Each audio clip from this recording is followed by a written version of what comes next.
কি 7 ভাগে কুরবানি দেওয়া যাবে কি? জি না, 7 পরিবার আর 7 ভাগ এক নয়।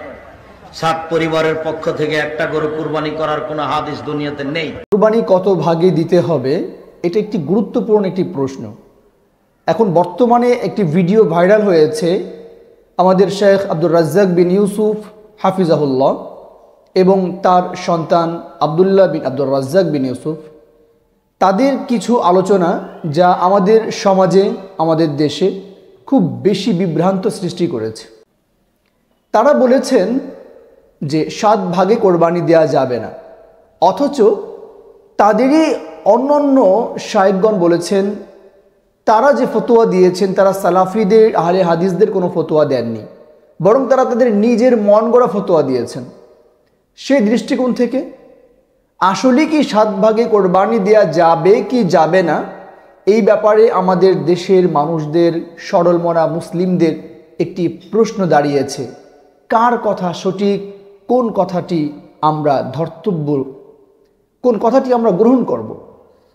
এই বিষয়টা নিয়ে খুবই একটি বাজে অবস্থা দেখা দিয়েছে এবং অনেকের মধ্যে প্রশ্ন সৃষ্টি হয়েছে, আসলে কি 7 ভাগে কোরবানি দেওয়া যাবে?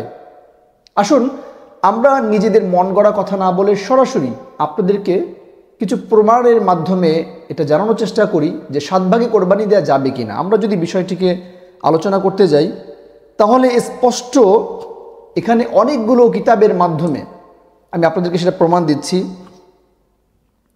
আমরা যদি আপনাদেরকে একটি হাদিস শোনাই তাহলে খুব স্পষ্ট আসবে। আব্দুল্লাহ ইবনে আব্বাস রাদিয়াল্লাহু তাআলা আনহু বলেন, আমরা রাসূলুল্লাহ সাল্লাল্লাহু আলাইহি ওয়াসাল্লামের সাথে এক সফরে ছিলাম। এমত অবস্থায় কোরবানির ঈদ উপস্থিত হলো। তখন আমরা 7 জন একটি গরুতে ও 10 জন একটি উটে শরীক হলাম।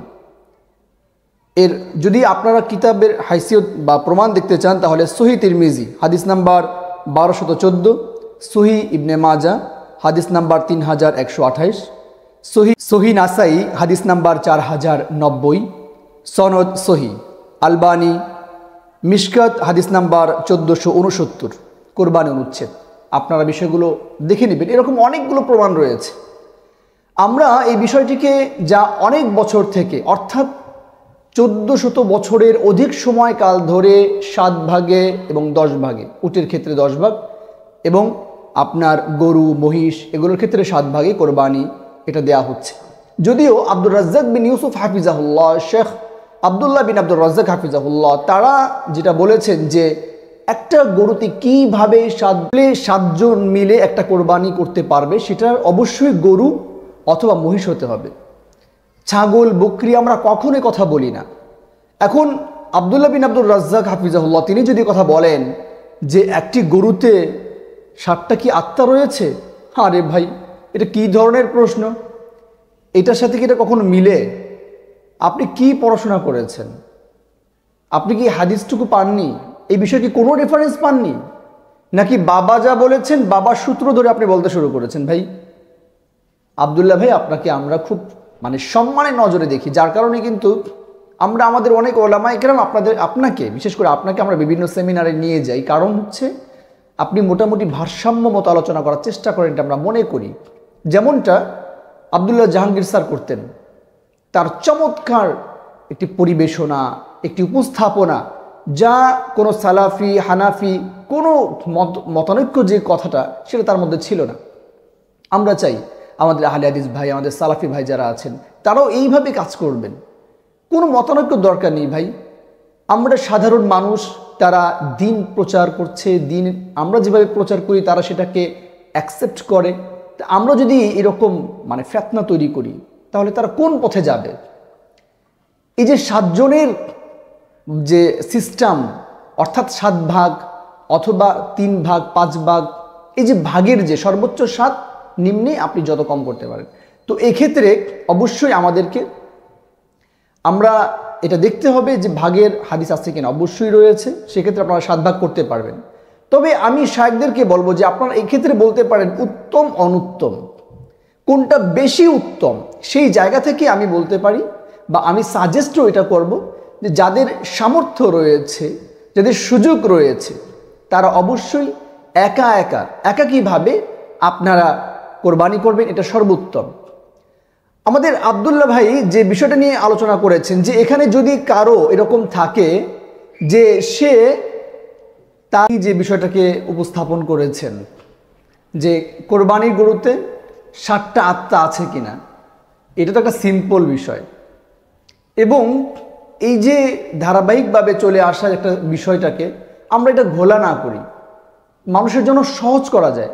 তবে আমরা এক্ষেত্রে এটা বলি যে অবশ্যই অবশ্যই উত্তম, যার অর্থ যারা স্বাবলম্বী আছে তারা অবশ্যই একটা কোরবানি একা করা এটাই উত্তম। একটা গরুতে যদি একা কোরবানি করতে পারে এটা সর্বোত্তম। আপনি একটা কথা বলেছেন যে যদি নিয়তের যে ব্যাপারটা, হানাফি কোনো ওলামায়ে কেরাম নিয়তের ব্যাপারটা বলেন না, এটা চরম একটা ভুল কথা বলেছেন ভাই। আমরা কথা বারবার বলি যে 7 জনের মধ্যে কারো নিয়তে যদি গরমিল থাকে কারো কোরবানি সহি হবে না, কথা আমরা বারবার বলি। আপনি আমাদের বিষয়গুলি একটু ভালো করে যাচাই করেন, তারপরে উপস্থাপন করেন। আমরা হানাফি ওলামায়ে কেরাম তারা এই ব্যাপারটা শুধু এতটুকুই নয়, নিয়ত তো বিষয়টা আছেই। কারণ বুখারী শরীফের প্রথম হাদিস ইন্নামাল আ'মালু বিন্নিয়াত ওয়া ইন্নামা লিকুল্লি ইমরিইন মা নাওয়া ফামান কানাত হিজরাতুহু ইলাল্লাহি ওয়া রাসূলিহি ফাহিজরাতুহু ইলাল্লাহি ওয়া রাসূলিহি, যেখানে লিকুল্লি ইমরিইন মা নাওয়া সমস্ত আমল নিয়তের উপর নির্ভরশীল, আমরা সেটা অবশ্যই মানুষকে জানানোর চেষ্টা করি। পাশাপাশি হচ্ছে শুধু এতটুকুই আমরা বলি না, বরং এটাও বলি এই 7 ভাগের মধ্যে কারো একজনের অর্থের মধ্যে যদি তার সুদের টাকা, ঘুষের টাকা, হারাম টাকা মিশ্রণ থাকে তাহলে কারো কোরবানি সহি হবে না। আমরা আলহামদুলিল্লাহ মানুষকে টোটাল বিষয়টাকে স্পষ্ট করার চেষ্টা করি। আশা করি বাংলার মানুষ আজকের এই আলোচনাটা থেকে স্পষ্ট হতে পারবেন এবং বিগত সময় যেভাবে আপনারা যারা মিলেমিশে কোরবানি করতে চেয়েছেন সামর্থ্য অনুযায়ী আপনারা করতে পারবেন। আশা করি ইনশাআল্লাহ আপনাদের এই বিষয়টা নিয়ে আর কোনো দ্বন্দ্ব হবে না। আর আব্দুল্লাহ ভাই, আপনার প্রতি আমি শ্রদ্ধার সাথে বলছি, আপনি বিষয়টাকে আরও পড়াশোনা করেন, আরও যাচাই করেন, এরপরে মানুষের সামনে বিষয়টাকে স্পষ্ট করে দেন।